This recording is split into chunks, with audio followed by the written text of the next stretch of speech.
We'll Yeah, record the yeah, meeting. All right. So yeah, no again, once problem. again, good morning and welcome to Mr. Ahad Ali, CPA and owner operator of Ahad and Co. Ahad runs a very professional team. I get his emails all the time. Every week, I believe I get a drip, and it's a very realtor specific drip because the content is very realtor specific. So I really appreciate that. Yeah, I love it.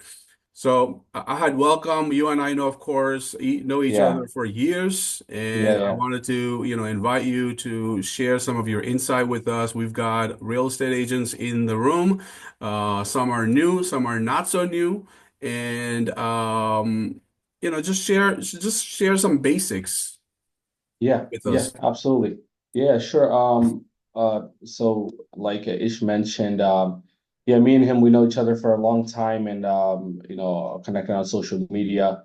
So I always try to educate my clients and on other folks on various topics related to what I work with. So in my firm, we focus on two areas, small businesses and real estate. So those are kind of like our areas of specialty. So we have a lot of clients who are small business owners, and we also have a lot of clients who are real estate professionals, investors, buyers, sellers. So what we can do, for this meeting is also like, I'll keep it open for like questions. You guys can feel free to, interrupt and or just, just say something in the chat, and I'm happy to answer questions. I can go over like two sides. I can talk about maybe for you guys as professionals, maybe how to make sure you're doing your taxes the right way and what to look for. And I can also talk more on the client side. What do you prefer, Ish? Yeah, Prefer? so no, we'll focus this primarily on the agent's business, and I'll Okay. kick off with a couple of questions just to kind of get you warmed up and get the team Yeah. kind of warmed up Yeah. as well. But before we do that, for those of you that sharing your camera, thank you. The rest of you, please share your camera. It wouldn't be nice if we have a guest in the house and we are hiding behind a screen. So please open your camera just so our guest doesn't feel left out. All right. Welcome. And so, number one question is, should we be doing business under our individual social? Should we have an LLC? Should we have an S corp? Yeah. That's a really good question. And one that really important for you guys. You know, all of you are independent contractors. You're self-employed, so you're essentially your own business, right? There is no so as someone running their own business, I always suggest to have a separate entity. So if you cannot, sometimes I know with the license, because the license is attached to your name, and then if you have a separate entity, maybe there's some conflict there. But at minimum, open up a separate business account. It could be a sole proprietor account, just with your own name. So it could be at the same bank you bank at. So if you bank at Chase, you can have your personal account. You can also have, and the reason for having that is you want to have one account because one problem is the IRS, and one thing the IRS doesn't like is commingling of funds. So commingling your business with your personal. If you ever get audited, it's like it's a nightmare to kind of go through those things. So always have a separate, bank account that just for your business. So you want to put all your deposits in there, all your commissions and checks, everything you pay, your MLS fees, your Zillow marketing, your flyers, everything comes out. So that's kind of like your running business activity. That bank account will have all of that. So end of the year when you're trying to file taxes, it makes it so much easier. And then you can also have like a business credit card too. I always like those. You get your points and all that stuff. So kind of have that. So you can have that as a sole proprietor, like as you're under your own name, but you can also open up an entity. And I know I prefer S corps for this people, people like yourself in this profession. It has benefits in terms of paying lower payroll taxes, but the S corp also may not be something right away that you want to get into. Depends on what stage of your business you're in. If you're just making maybe I put a threshold, if you're crossing the six figures, 100,000 or more, probably time to think about that. And I'm talking about gross, not net. This is just gross commissions that you're pulling in. Because also when you get the S corp, there's also some admin and accounting additional work that's involved. You got to pay more fees to file the taxes, so on and so forth. So I don't push that on people unless they're ready. But even when you start with zero revenue or zero commissions, you could still have a separate bank account just to keep track of your business. Thank you. And I'll share a little bit. You mentioned, whether from a license perspective, it's completely fine. So, yes, I'm licensed with the state as Ismail Kolia, but I can certainly have an S corp, and EXP certainly has that ability for us to tell EXP pay me under my S corp. So I do business of my own under my S corp, and EXP Yeah, does pay my S corp. I have a business account through the S corp. And then I'm an employee of my S corp. So my corporation pays me a salary every week. yeah. That As makes sense. Yeah, yeah, that's I think yeah, most people are able to do that. So soon as you're ready, any of you that are kind of at that stage where you want to really make it. And one thing I want to, kind of like a hidden secret is that when you have an entity versus reporting under your self-employed income, the IRS generally is less, they're looking less basically because now you have a separate corporation, a separate entity. It looks more legitimate in the eyes of the IRS versus if you were to file self-employed on Schedule C. Schedule C, from my experience, gets audited more than an S corporation. So so when you're a sole proprietor, you're filing self-employed Schedule C, so your personal and business return is essentially one. But whereas if you have the entity set up, you file all your business income expense separate on a separate return, and those tend to not get flagged as much, I would say. So that's also like a little kind of a bonus tip there. Got it. I've got some more questions coming in. Anybody who has a question, please go in the chat and just add your question. I will, I'll add them. I'll address them with Yeah, as we go. Um, yeah, absolutely. And so I had the next question is someone who has an S corp. By the way, as I had mentioned already, but I like to iterate, you have to decide on your individual cases whether S corp makes sense to you or not, right? Because there are added expenses in order to have the corp or the LLC or whatnot. So it's not like everybody should go out and get an S corp or LLC or stay solo, right? Talk to your tax professional or reach out to Ahad and determine what stage of your business you're in. If you're selling 2 houses versus 20 houses, what makes more sense for you personally, right? All right, so Ahad, Barry says someone who has an S corp and never issued a W-2 but issued 1099, what are the consequences? Is W-2 mandatory for S corp or a 1099 is good enough? Yeah, this question you'll get slightly different answers from different professionals. And not none of them are like necessarily wrong. But from my experience and me doing this for the last 80 years or so, I've had S corp owners issue themselves 1099s, and there was really we never had any issues. Nobody was really penalized because the point of paying yourself from S corp is so you don't bypass the payroll tax, the self-employment tax, which is Medicare, Social Security. It adds up to about 15.2%. So what theoretically speaking, if you didn't issue yourself a W-2 or a 1099, you're bypassing this 15.2% Medicare tax, and that's what the IRS does not want. So that's a red flag right there.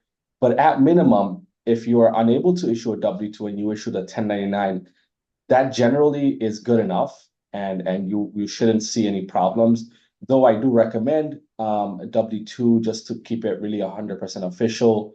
But I know things happen end of the year when you haven't done it and you're trying to catch up last minute. You issue the 1099 and then you still pay the payroll tax. So IRS is generally happy that, okay, this person's still paying the payroll taxes even through the 1099. Because what happens is when you issue the 1099 from your company, it goes on your personal return, and then you pay self-employment tax on your personal side, and then you're pretty good. So yeah, it's not a big deal. They're not really gonna, IRS will rarely come after you for that and create any problems. One more question. Barry, by Okay. the way, Barry is Yeah, I want to. Yeah, I want to ask this one. Oh, yeah, sorry. Because it's my own S corp actually. I do mostly individual tax. I'm an EA, by the way. Maybe I will Hey, send you sure. the business Awesome. taxes. Sure. Um, but I have my S corp. I have been doing it, you know, when I get it. That time I didn't study taxation or anything. I didn't know I had to issue a W-2.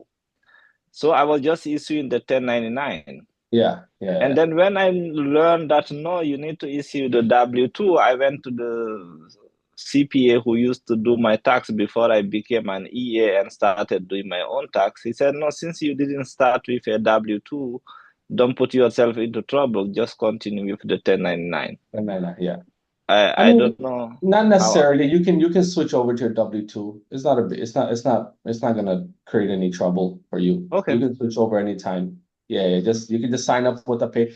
You can, I mean, you probably can do it yourself, quarterly payroll. Or you can sign up with a payroll service like QuickBooks or Gusto or Mhm. ADP, and they probably charge you like $50 a month, and Okay. then you get it done. So it's pretty simple. I see. Okay. Thank Yeah, you. yeah. Yeah, no problem. I have mine through Gusto, although I've been pronouncing it Gusto the whole time. I think it's Gusto, no?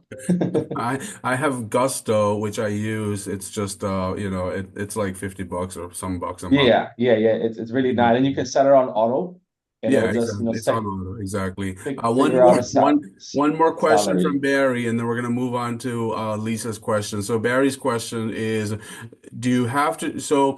So folks, those of you who are trying to keep pace with the questions in an S corp situation, let's imagine you had $100,000 income selling houses, right? So that $100,000 would then go to your S corp from EXP, or the remaining 80% after EXP takes its 20%. So now your corporation got $80,000 worth of income coming in. Let's imagine the corporation gave you $30,000 worth of salary in the year, right? Because you're the employee of the corporation. The remaining $50,000 is, I guess, profit, right? So here, the next question is, do you transfer this net income from your S corp under your 1040? So is that an income on your 1040, or is that does the Um, corporation report a profit? yeah, sure. So, what you described is, yeah, that's the whole, that's kind of like the stages of the flow of the money. After that, EXP sends you after they're cut, that they issue the 1099. It's important that if you have an entity, LLC or S corp, it's important that whoever issues, your brokerage that's issuing you the 1099, it's issued under your EIN number of the business and not your social security number.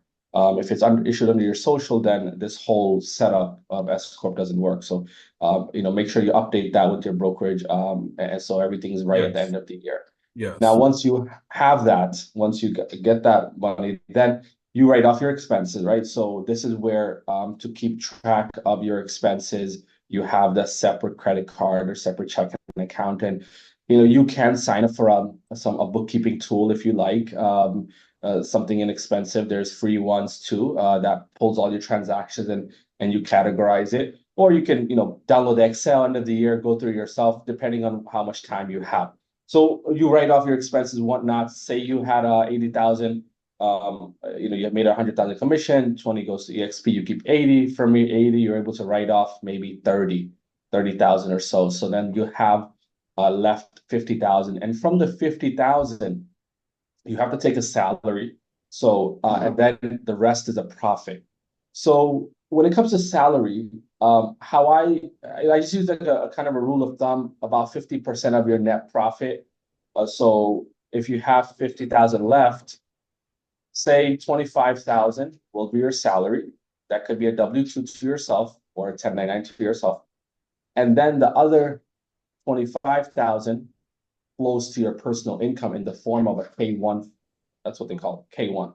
So that's kind of the profit. So you get, so what in your personal tax return, you're still paying tax on the 50, but it's kind of broken up into two different kind of parts. The one part is the profit from the business of 25. One part is the uh, salary from the business of 25. So, and essentially there should be no tax. So if you live in New York City, and your business is registered in New York City, then you have to watch out for a New York City tax on S corporations. So sometime in New York City, we have to be careful.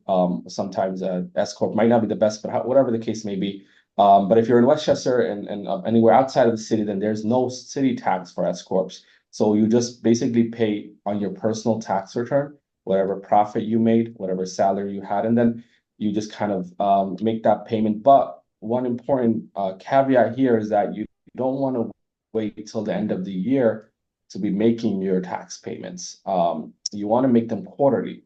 And we should, talk about this a little bit Let about me how to. I saw a question already actually Yeah, here. let me transition to that exactly. So what percentage should we set aside for taxes after receiving our commission? If I got a $10,000 from EXP in my bank, I don't want to go and, go to the Bahamas and spend $10,000, right? What amount should I put aside for the tax man or woman? And should taxes be paid quarterly or yearly? Yeah. Yeah. So quarterly for sure. In your guys' cases, because you're self-employed, if you're not making money or you're just started, maybe not like your first year in business, I would say probably you're okay doing it annually because you're just kind of seeing how much your expenses are, you're filling out your liabilities and your write-offs. So first year in business, you'll be fine if you just do an end of the year payment. But after the first year, you'll have an idea of how much expenses, what's your take-home pay after write-offs. And based off of that, then we have to figure out a quarterly payment schedule. So there's two ways to do the quarterly payments or two ways to calculate that. One way is based on your previous year. So if your previous year you had to pay $20,000 at the end of the year, you can take that number and you can the following year you can divide it into four and then just as an estimate, like a good faith estimate. It's not really accurate. But if the current year is different than your previous year, you had more revenue, you had less revenue, then you need to do some bookkeeping. You need to or have an accountant help you with it. They look at your income and expense and they calculate, okay, based on how much leftover you have from your after your expenses, on that amount, there's a tax. Now, the percentage, I would say on your net income, you probably federal, there's a 15% state, there's federal, probably 10, probably state another 8. You're probably looking at least like 30% on your net. If you issue yourself a 1099, 30% of your net income putting away aside for taxes. That net is after write-offs. If you just want to do like, hey, I don't have time for, calculating my net income, this, that, I just want to put something aside. If you just want to put something aside, I would say take your gross income and put at least 20% aside. So if you bring in $80,000 in commission, with the previous example that we discussed, just put away, say 20%, 16,000, just as a safe amount that you have put in a separate account.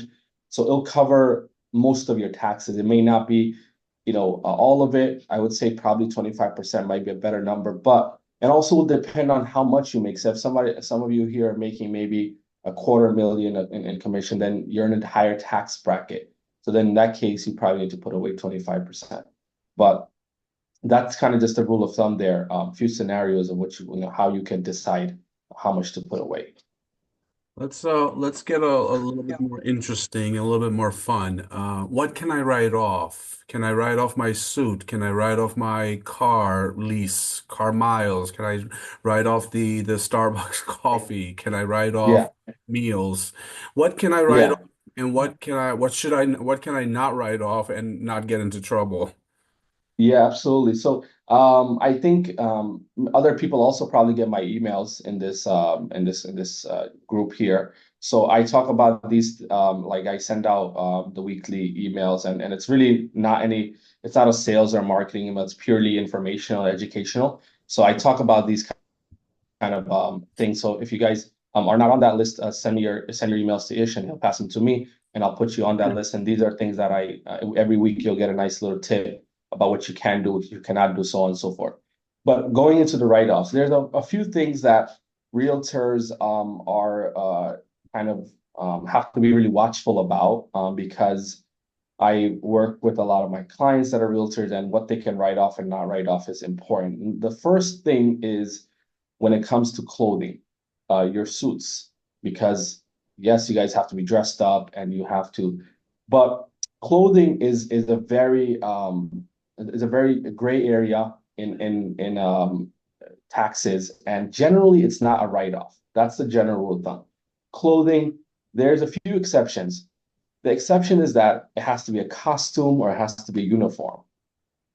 So for other people in the showbiz or in entertainment, they can get away with it. But in your business, because what the IRS says is that if you can wear a suit like right now, and you can wear that same suit outside of your job as well, and there's no difference, you can wear that same piece of clothing elsewhere outside of your job, then it's not a business expense. Now, there are people that can get a little creative with this. And if you get a little creative, maybe it'll slide. Like, for example, you have your own company, and your own team or whatnot, and maybe you stitch on the logo on the top on the suit, on the front of the chest or left side of the chest, and then you can say that's like a uniform of your company. You necessarily can't wear that outside of your work, because it would look weird that you're just wearing your. So those things, if you have a vest, right, you can put like your logo on your vest. Those things can fly. So that's just kind of like and this is also like IRS can also come back and say that, although it's not sufficient, if you just put a tiny initial on your hand, on the sleeve or something, that probably won't fly. Probably has to be something, and IRS might even ask for pictures. So it might have to be something prominent, to make sure. So that's the clothing, and like I said, it's generally not an area that's allowed. You probably won't get away with writing off clothing, and so I don't really suggest it unless you really have a brand and you're putting it out there.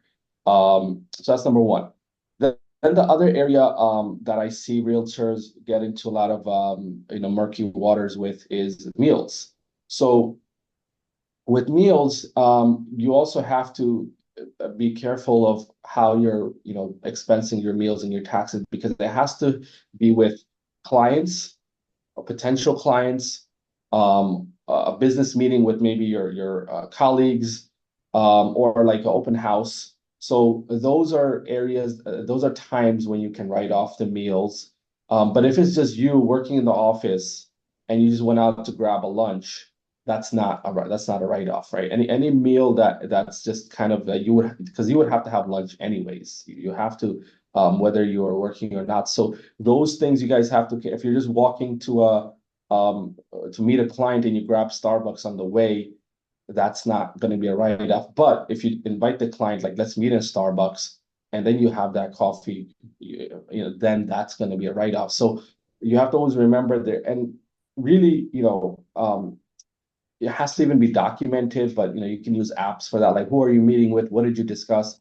If it's like a big expense, like a big meal expense, I would keep track of that. Like, say you go to a fancy restaurant, with a few big clients, and you spend $500 on dinner with them. I would probably note that down of what you did, who was there, what you discussed. But if it's a $5, $10, it's not a big deal. IRS is not going to really come after you for that. So that's really the meals area, because and that's why I'd say you have the separate accounts, the separate credit card and debit card. So when you know it's personal, you're swiping the personal card. When you know it's business, you're swiping the business one. So it's easily identifiable for you guys. And then some of the ones that, in terms of the write-offs that are easy for you guys, is your automobile, your car. That is an easy write-off because you're using your car for basically everything, going places. So if you have one car, you can probably write off 90%, I would say 80% of that vehicle. If you have two cars, then you can just write off 100% fully business, one personal. Because when you have one car, it's hard to say 100% of the car is business, because I'm sure you're running errands, grocery with the personal, with the same vehicle. So that's why we kind of split the percentage. But the car is but what you want to do is that, with the car, you want to use that same account. You pay your tolls, your gas, or your charging, everything, parking, same car. Make your car payments from that same business bank account, car insurance, car washes, all of that. will be or lease payments. It could be leased or financed. Both of those payments can come out of the same account. So that's an easy write-off. And then another easy write-off for you guys that people overlook is the home office. You're definitely doing some work from the home. You're doing your accounting from home. You're doing your lead calls or your cold calling, whatever you're doing. So that's an easy write-off. And generally, you want to segregate a space in your house, maybe one room, half a room, what have you, and figure out the percentage. So if your house is 1,000 square feet, and say you use 250 square feet for your home office, that's 25% of, if you pay rent, 25% of rent. If you pay a mortgage, 25% property tax, so mortgage interest, everything, your utilities, internet, electricity, you take 25% of all of that. So those two areas you guys should keep track of, and it's an easy write-off that you can take. Yeah, so Meals, that's, are they 50% or 100% write-off? And on the same, yeah, I think travel, I think, is in the same category. So travel and meals, is that 50% or 100%? the travel is 100%. Okay.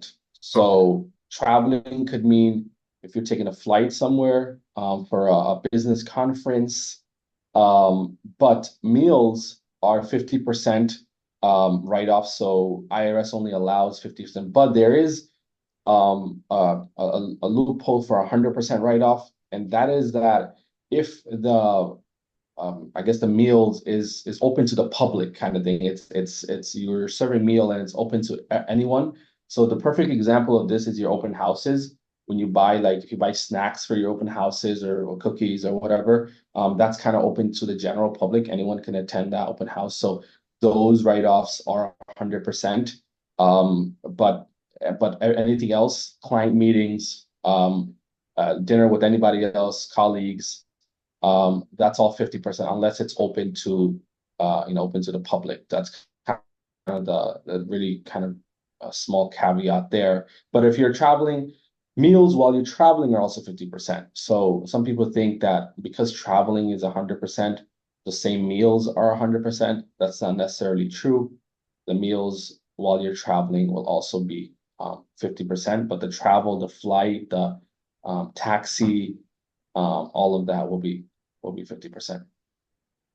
Wonderful. Let's get in some more questions, folks. I Right? mean, this is a lot of information, and Yeah. yeah, absolutely. Yeah, definitely. I just want to throw out there that our firm does offer free consultation, a 15-minute free consultation. So I'll leave the link in the bios in the chat here, so Sure. you can book if you need other questions. I have a team here. I have another CPA. I have two other EAs. We have a team of about 20 people in our office, so we have a pretty robust team, and everyone's quite qualified. And we do an intro call with most of our potential clients or anybody who has questions, and we'll do the intro call and kind of get a feel for what help they need, provide some information on the call, and then from there, And he has we can try two, to. you have two Yeah, go ahead. locations, one in the Bronx, one in Queens. Yeah, we do service Bronx and Queens, but really our work is very it's all over to be all over the US actually, because of the way we work remotely with clients. I would say 70% of our clients are remote, even though I have two physical offices in Queens and Bronx. We have clients in like 27 states now, because of and I don't know if you guys are like really on TikTok, but that's kind of like one of my favorite social media, and I have close to 150,000 followers there. So I'll be putting out my content there, and people find us all over the country using that. So Yes, yes, absolutely. I've been following yeah. some of your journey. Can I We have continue? a question here. I Go think, ahead.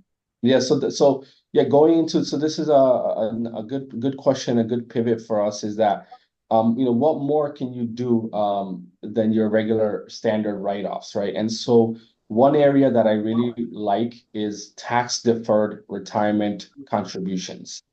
Um, and this is powerful because um, when you're tax deferred, it means that this is pre-tax. You're putting the money away before any taxes are taken out, and then that money essentially grows tax-free, and you get a write-off. Now, there's a few different program or not program, two different types of those deferred retirement, and I have here there's an IRA, and then there's a solo 401k, there's a SEP IRA. So each one will depend based on how your business structure is, how it's set up. So if you report as self-employed, Schedule C filer, or single member LLC, then you generally will be able to qualify for a SEP IRA. If you have an S corporation, in that case, it would be a solo 401k, or you can even do a SEP IRA as a S corp. Like, we would need to know more details. Um, and then the limits of the solo 401k and the SEP IRA are quite high. They're about $60,000. So you can, and it all depends on your net income of the business. So you can basically put away about 60,000 tax deferred, basically get a write-off for this amount, put it in, and you can open up these accounts with online brokerages like TD Ameritrade, Fidelity, Charles Schwab, or you can work with a financial advisor that can, kind of guide you and make sure that, you're reaching your goals in terms of what you want to do with this money. And I work, one thing that I do is I try to build relationships with various partners that I work with, so financial advisors, and bankers and such. If you guys need any source of a referral or something to a financial advisor that can help you, I can definitely refer you there. But you definitely want to have one of these accounts, because as self-employed individuals, there's no 401k for you. You don't have a company putting in anything for you. So you need to save on your own. At minimum, you can do what's an IRA that lets you put away $7,000 individual retirement account, 7,000 a year, and you get to write that off. But if you can put away more, then the SEP IRA is much more beneficial. You can put away about 25% of your net income up to 60,000.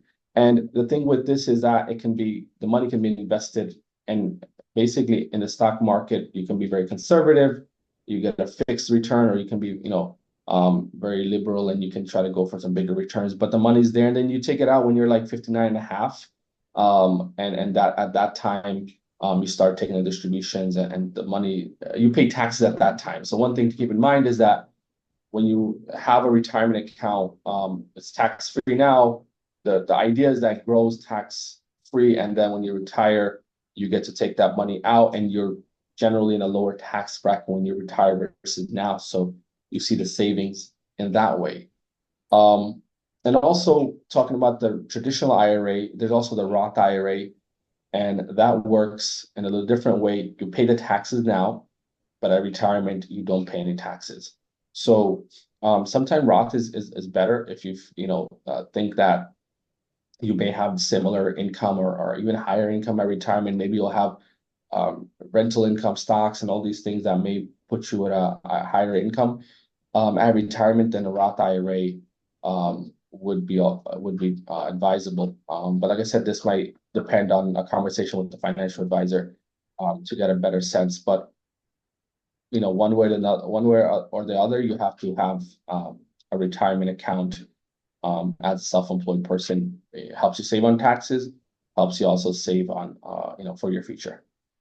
Thank you so much, Ahad. These are some really powerful takeaways, right? And again, you have to reach out to your tax professional. And if you don't have a great one, then perhaps Ahad and Company could be one. But you really want to get your own individual consultation to make sure that you are making the right choices for yourself, right? Because everybody's in a different step in their business, right? Somebody's selling 2 houses right now a year, somebody's selling 10, somebody's selling 20, right? So everybody's got to decide what is right for them in terms of maximizing their tax savings, and also making Yeah, sure you're not breaking the law, because that's yeah. important. Uh, I know Absolutely. you have to go. We really appreciate your time. This is a tax season, and tax professionals are really hard to catch in this season. So we really appreciate you joining us here and also giving us that free 15-minute consultation offer. I have Yeah. shared the calendar link in our Telegram group with everybody. Obviously, it's here in Zoom, but I've also put it in Telegram with everybody. Okay. Um, go ahead. Awesome, awesome. Just wanted well, before we end, kind of let you guys know about the upcoming event that I'm also organizing. So I'm involved in different chambers of commerce and et cetera in the city here. There is an event you guys will be interested in. It's a real estate expo in Queens, New York, Saturday, May 3rd. It's a great networking opportunity. Will be a lot of different vendors, 60, 70 vendors, about 1,500, 2,000 people. There'll be a lot of buyers, sellers, investors, agents. So I'll also send that link over, and then you can share that ish with the team, and they can register. It's free to register. But also great networking event, and also educational. There's going to be about 6 different panel discussions there, and we'll talk about a lot of things: AI. They'll talk about things for realtors, and it's going to be a super it's going to be a really good event. So hopefully, I'll meet you guys in person if you guys are there. I think we should, yeah, I think we should make it a day, guys, and we should all go together. I know I missed the last one. It was very powerful. I saw the photos. I was away that time. But I think we should make it a day and all just go together as a team. That would be nice. Yeah, please. We start with a free breakfast, so you can come nice and early for breakfast, stay for a few hours, mingle, attend some of the discussions, and then yeah, it's really unique because nobody really does something like this in our immigrant minority and Black and Brown communities, and really bringing together those people that need the education and need the networking. So I look forward to seeing you guys there. We'll write off the free breakfast. You can write off your mileage that takes you there, your That's tolls that to drive over there. Yeah, what are the hours for the event? 10 to 6, Okay, 10 to 6. So there's a 10 breakfast. a.m. Okay, gotcha. There's Yeah, a we start breakfast. with a free breakfast from 10 to 11, breakfast and networking. Okay, And then from 11, the panel discussions start, and then they kind of every 45 minutes until 6. amazing. Thank you so much, Yeah. Ahad. I know, again, Awesome. All thank right. you once again. Thank you, Nice guys. meeting everyone. No Yeah. problem. Everybody, let's do our thing. We know what we got to do. We've got to make our calls. So let's go ahead and make our calls. Thank you so much. All right. Have Enjoy a your good day. one. Bye. Take care. Bye bye. Thank you. See you Thank you. tomorrow, guys. Bye bye.